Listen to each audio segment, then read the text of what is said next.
Your choice. James fell silent, his face pale, eyes dropping to the floor. David interjected, James will do it, I guarantee. Ethan, where's the paperwork? Ethan ran up, holding a stack of documents, handing them to Michael. He reviewed them, nodded. Good. I want the car delivered to Karoline within 24 hours. Michael signed the papers swiftly, handed them back to Ethan, then gave James one last look. You thought you won by kicking her out. You were wrong. Your liberalism doesn't make you better than anyone. He turned to David. All done? David nodded. Yes, sir, the car will be delivered on time. Michael nodded, walking to the glass doors, his shoes clicking steadily on the marble floor. James stood there, hands trembling, watching Michael and the Rolls Royce outside. Customers whispered among themselves, some nodding in approval, others shaking their heads at James. His smug pride had crumbled in minutes. A month later, at a grand hotel in the city, the Veterans Fundraiser Gala hosted by Karoline Leavitt lit up the night. The hall was decked with American flags and MAGA banners, filled with hundreds of veterans, their families, and conservative donors mingling amid lively chatter. Tables overflowed with food, a band played patriotic tunes, and the air buzzed with pride. Karoline, in an elegant navy business dress, stood near the stage, microphone in hand, chatting with former service. Near the entrance, James Carter appeared, no longer in his pricey gray suit, but a simple black polo with a volunteer badge. He pushed a wheelchair for a young veteran, Alex, about 30, who'd lost a leg in combat. James leaned down, listening as Alex directed him to the buffet. All right, I'll grab you some water, he said softly, his face lacking the smugness of a month ago, now showing quiet, even a hint of awkwardness. Michael Stone had forced him into this gala, and after weeks working with those he once scorned, James was starting to shift. Karoline stepped off the stage, her eyes catching James from afar. She smiled faintly, walking toward him, heels tapping evenly on the wooden floor. James, she called, her tone calm but laced with subtle humor. I didn't expect you to actually show up. James looked up, pausing the wheelchair, his face briefly flushing. Leavitt, he said, voice low, your husband didn't give me much choice. Said if I didn't, I'd have no customers left. She nodded, glancing at Alex, who smiled at her. Thanks for being here today, Alex, she said, then turned back to James. So, how's it feel working with these people? Is it what you thought? James paused, eyes dropping to the floor, then sighed.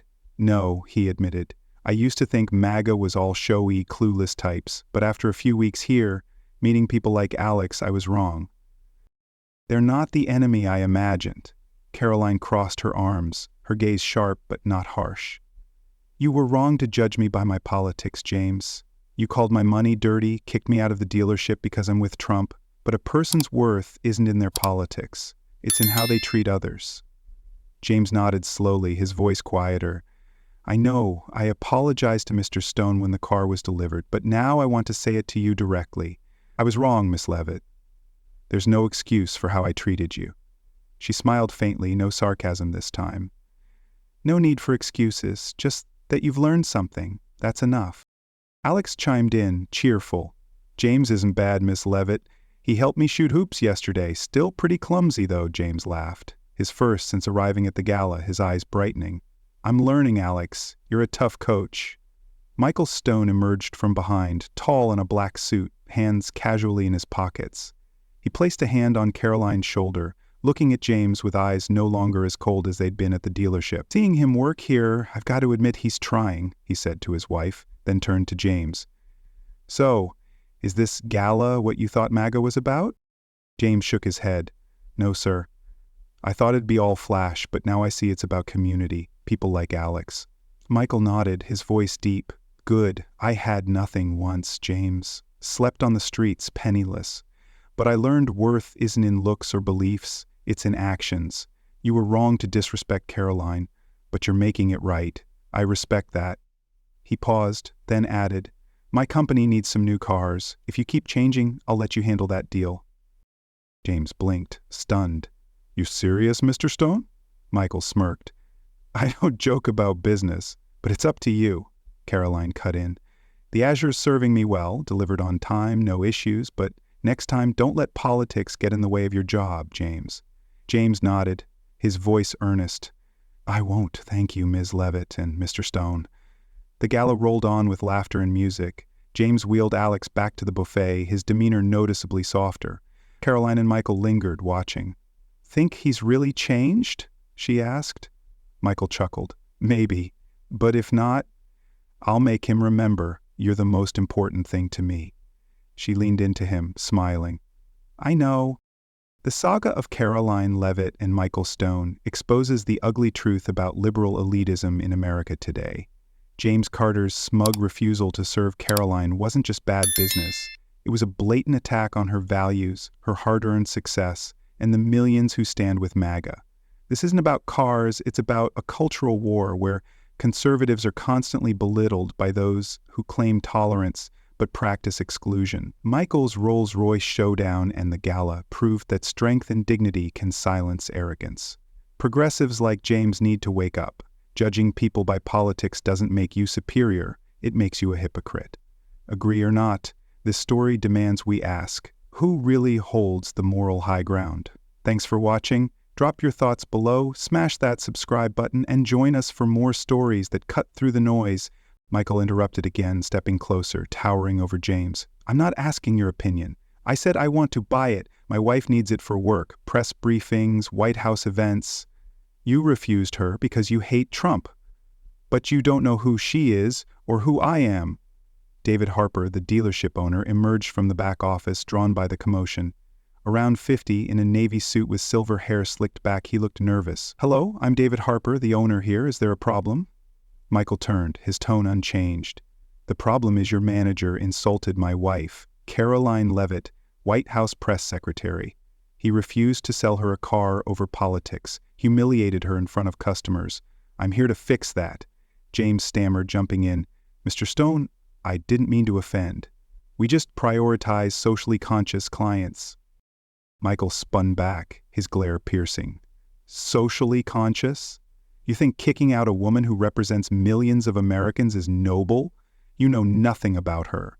Karoline worked with Trump from an internship, ran for Congress, and now she's the youngest press secretary ever. And you, just a car salesman playing judge." David raised a hand, trying to calm things. "Mr. Stone, I apologize for this misunderstanding. We don't want to lose customers. You want the Azure, I'll handle it personally." Michael nodded, but his eyes stayed cold. "Good.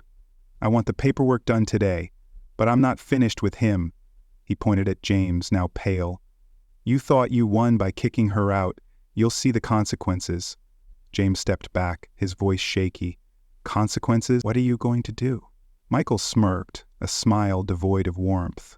"I'm not ruining you, but you'll learn your liberalism doesn't give you the right to disrespect people." He turned to David. "Get the car ready. I'll tell him what he's doing next." The Elite Motors Gallery showroom fell silent, save for James Carter's uneven breathing cutting through the luxurious space. Michael Stone stood tall in his gray suit, his sharp gaze locked on James, who'd just gone pale, at the words, "You'll see the consequences." The deep red Rolls Royce Phantom outside the glass doors still drew stares from the crowd, but inside all focus was on the standoff. David Harper, the owner, wiped sweat from his brow with his navy suit sleeve, trying to keep his voice steady. "Mr. Stone, we'll get the Azure sorted right away. I'm so sorry about yesterday with Miss Leavitt." Michael nodded, eyes fixed on James. "Good. I want the paperwork done today. My wife needs the car for work, press briefings, White House events. She doesn't have time for petty ideological games." He stepped toward the midnight blue Azure coupe, running a hand along its hood, then turned back to James. "But I'm not just here to buy a car. You insulted her, and I'm not letting that slide easily." David raised a hand, cutting in. "Mr. Stone, I assure you this won't happen again. James was just—" Michael interrupted, facing him. "Don't defend him. He called her money dirty, kicked her out like a troublemaker. I had nothing once, slept on park benches. But I never judged people for their beliefs. He did." James took a step back, his eyes darting between Michael and David, but his mouth still tried. "I have the right to choose customers, right?" Michael let out a dry laugh, the sound bouncing through the showroom. "Your right ends when you use it to humiliate others. You think you're better than her because you're progressive? You know nothing about her. From Trump intern to congressional candidate, now the youngest press secretary ever. And you, a car salesman, who thinks he can decide who's worthy. The crowd was dead silent. Ethan, near the desk, eyes wide, whispered to a colleague, "He's right." James flushed, his voice trembling. "You don't get it. We don't want maggot ties." Michael cut him off again, his stare piercing. "Don't want? Then why are you still here when I roll up in a Rolls Royce? You think I'm not socially conscious enough to buy your cars?" He pointed outside where the red beast gleamed in the sun. "I built stone properties from scratch, own property across the Northeast. My wife and I don't need to prove anything to you, but you'll learn a lesson today." David hurried forward, his voice pleading. "Mr. Stone, I apologize on James' behalf. We'll sell the Azure at the best price, no extra fees." Michael raised a hand, stopping him. "I'll buy it, but not to make him happy. I'm buying it because Karoline needs it. Where's the paperwork?" David nodded rapidly, gesturing to Ethan. "Get the papers!" Ethan rushed off while James stood frozen, hands clenched, unsure what to do. Michael turned back to James, his voice low but firm. "I could buy this dealership and fire you today, but I won't. Instead, you'll attend the Veterans Fundraiser Gala Karoline's hosting next month. You'll volunteer, meet the people you despise, see their real worth. That's how you'll learn respect again." James blinked, stammering. "Volunteer? I don't—" "You will," Michael cut in, his tone leaving no room for debate. "Or I'll make sure no customer wants to deal with you again." "You're back," Michael said, standing, his deep brown eyes flashing with concern and anger. Tall and broad at 59, he still carried the rugged build from his hard-scrabble days. "Junior's asleep upstairs. You okay?" Karoline nodded, sinking into the sofa across from him. "I'm fine, but I'm still thinking about the dealership. James didn't just refuse to sell me a car. He wanted to humiliate me to prove his liberal ideals were better." Michael gripped his glass tighter, knuckles whitening. "He thinks he's nobler than you just because he hates Trump?" He set the glass down, his voice dropping. "I'm not letting this slide easily," Karoline tilted her head. "I told you I don't want revenge. I want him to see his mistake, not be ruined." Michael chuckled, that familiar mischievous smile she'd known since he proposed.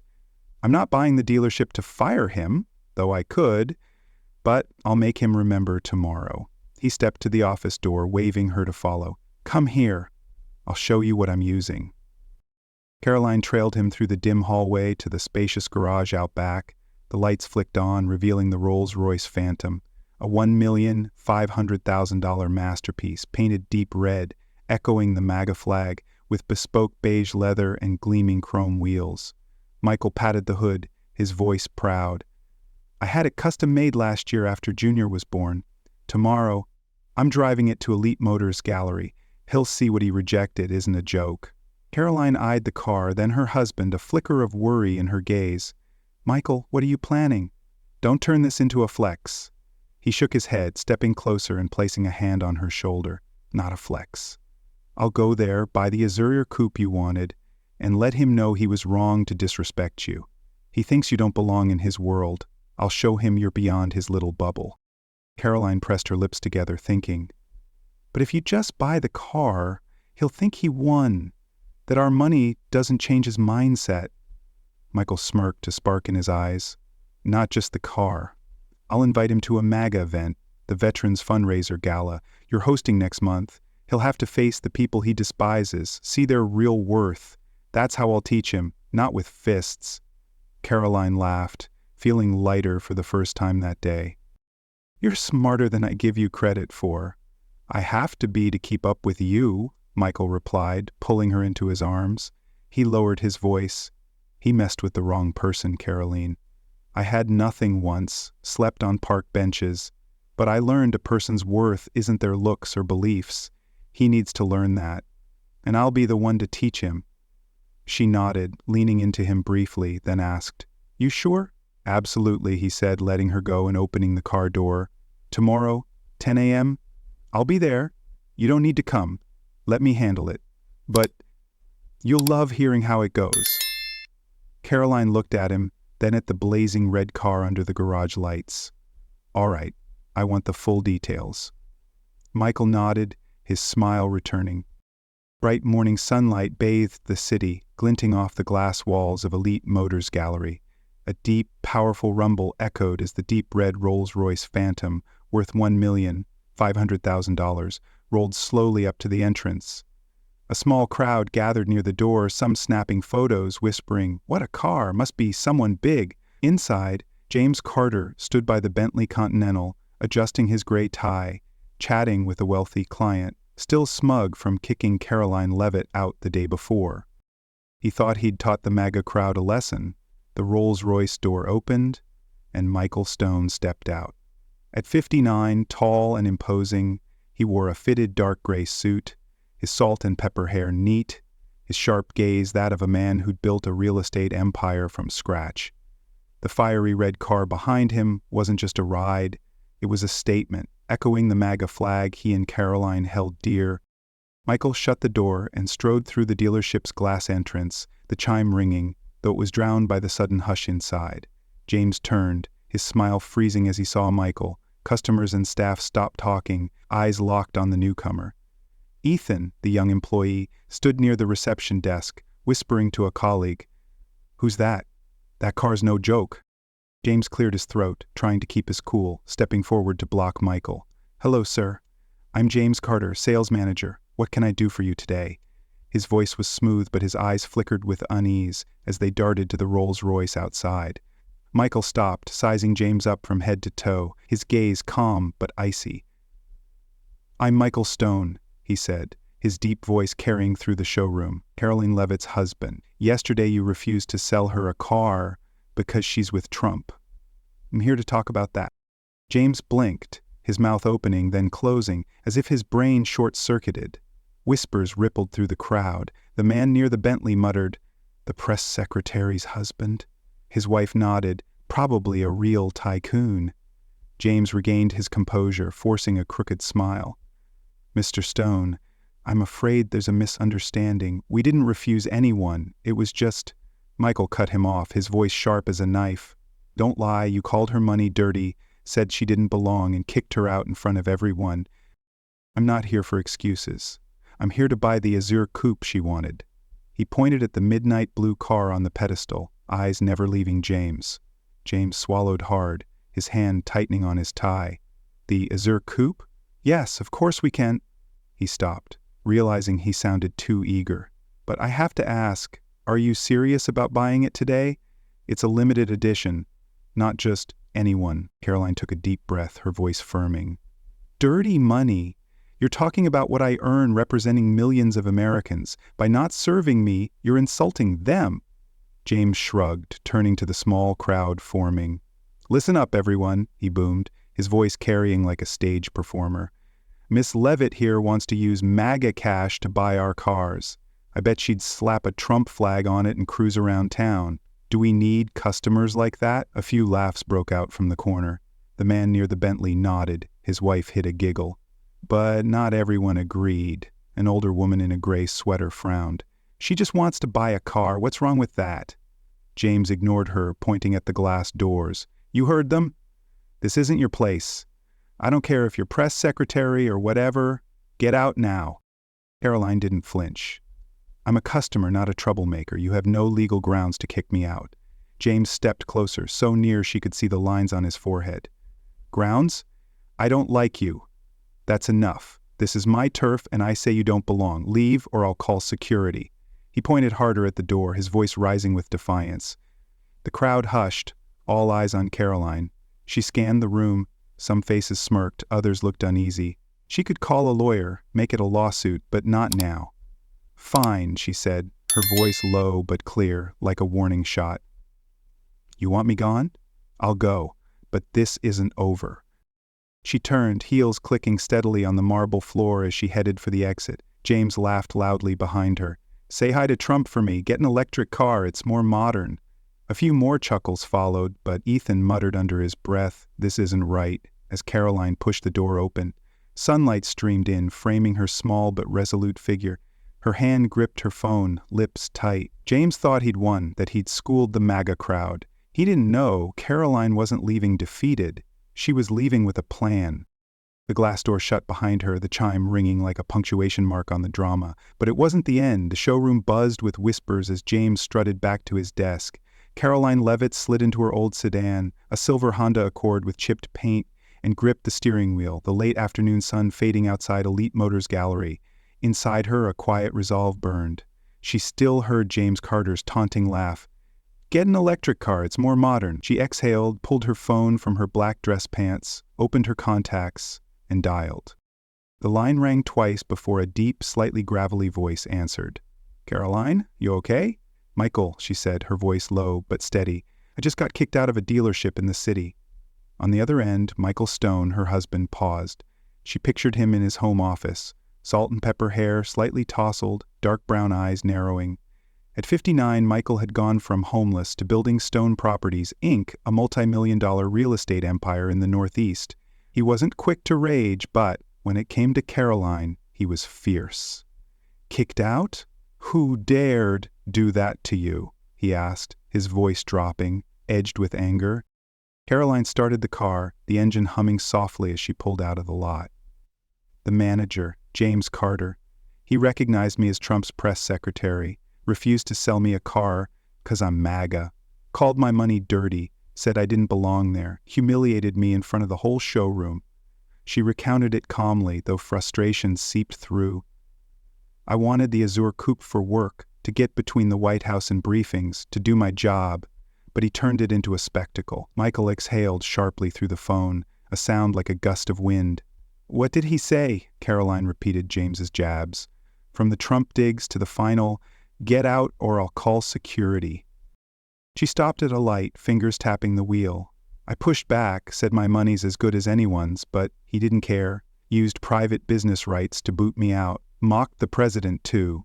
Bastard," Michael muttered, his voice now unmistakably furious. Karoline heard the creak of a leather chair. He'd likely stood, pacing their suburban home office.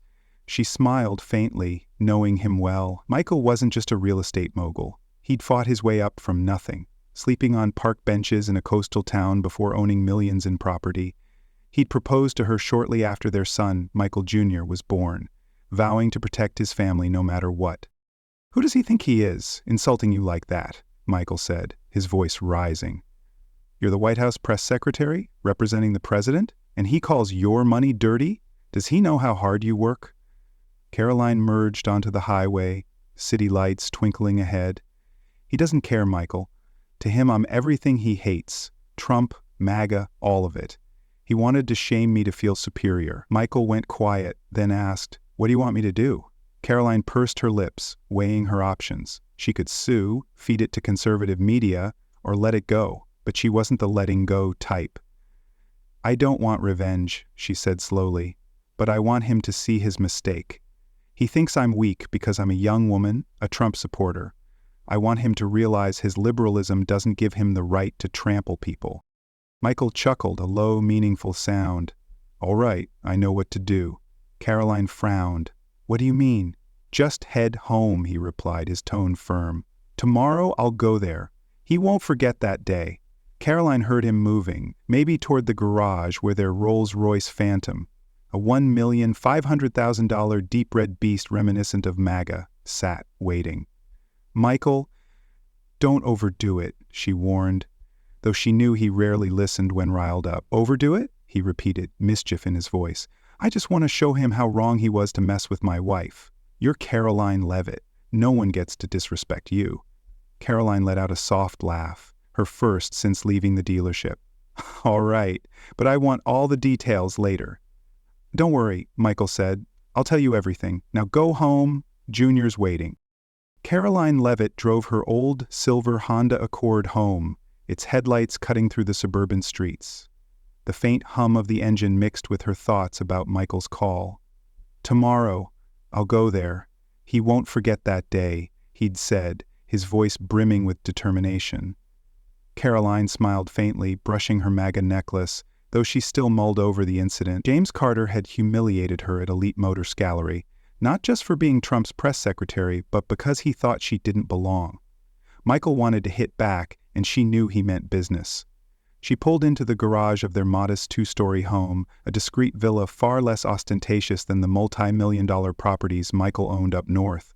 The living room light glowed through the curtains as she stepped inside, kicking off her heels. Michael sat in a leather chair in the small office, a glass of whiskey in hand, eyes on his phone.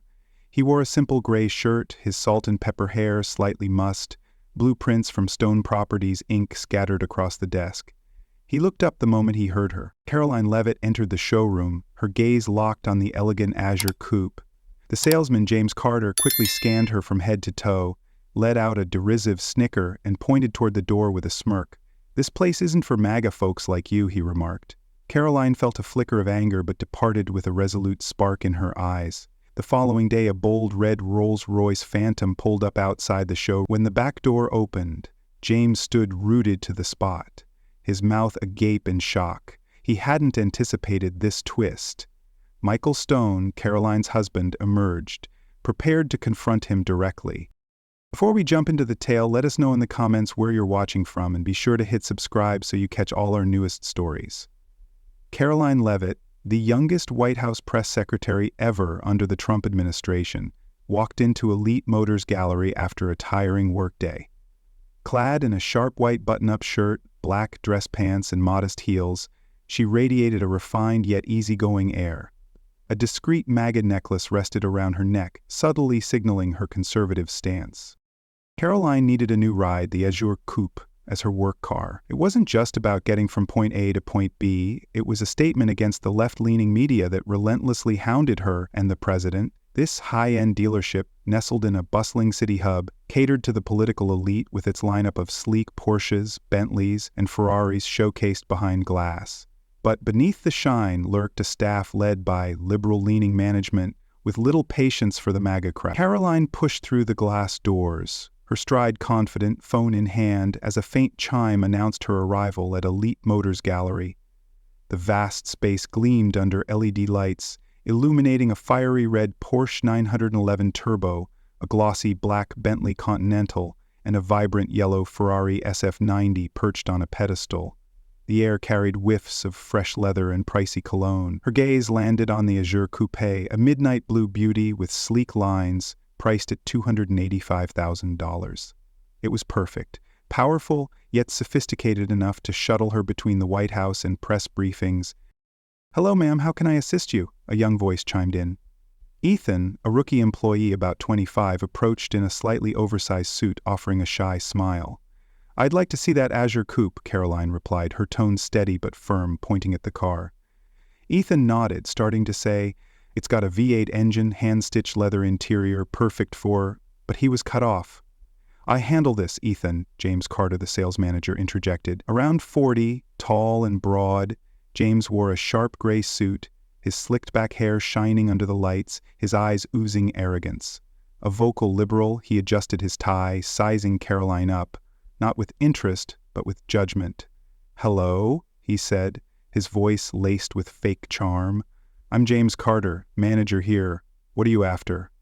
"I want to see the Azure Coupe," Karoline repeated, unfazed by his stare. James smirked, stepping between her and the car. "You sure? This is a limited edition. Not just anyone can buy it," he said, his tone dripping with condescension. Karoline's brow furrowed slightly. "I know what it is. I want to see the interior." James crossed his arms, scoffing. "You look familiar. Wait a sec." He tilted his head, then his eyes widened as recognition hit. "Oh, I get it now. You're Karoline Leavitt, right? Trump's press secretary?" He spat Trump like it was venom, his voice rising, catching the attention of nearby customers. Karoline nodded, her face steady. "That's right. I need this car for work," James laughed, a harsh, grating sound that echoed through the showroom. "Work? You mean racing to press briefings to defend outdated policies? I figured you were just good at spinning tariffs and border walls. Didn't peg you for a luxury car dreamer." He turned to Ethan, winking. "Hear that? MAGA knows how to play fancy, too." Ethan dropped his gaze, clearly uncomfortable but silent. Karoline stood tall, her voice unwavering. "I'm not dreaming. I want to buy it today. Can you show me the car?" James stopped laughing, but his smirk lingered. He leaned in, talking down to her like she was a kid. "Listen, Miss Leavitt, I don't know where you get your cash, probably MAGA donations, huh? But this is Elite Motors Gallery. We serve clients with taste, with social awareness, not flashy conservatives. Social awareness? Karoline echoed, her tone sharpening. You mean refusing customers based on politics? I need a car to do my job efficiently, not to impress you or anyone else. James shrugged, unbothered. Efficiently with Trump? I don't think this car fits your image. What are you going to polish his brand with it?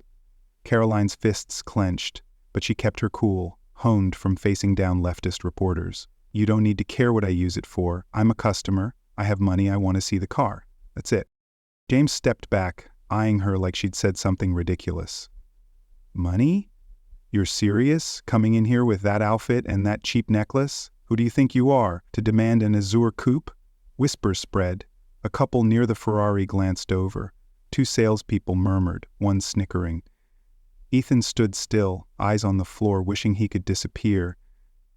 James crossed his arms, his stare challenging her. Look, Miss Leavitt, I don't have time for MAGA stunts. If you want a car, book an appointment like a normal person. Otherwise, try somewhere else, maybe Tesla. Better for the planet. Karoline met his gaze, her voice low but firm.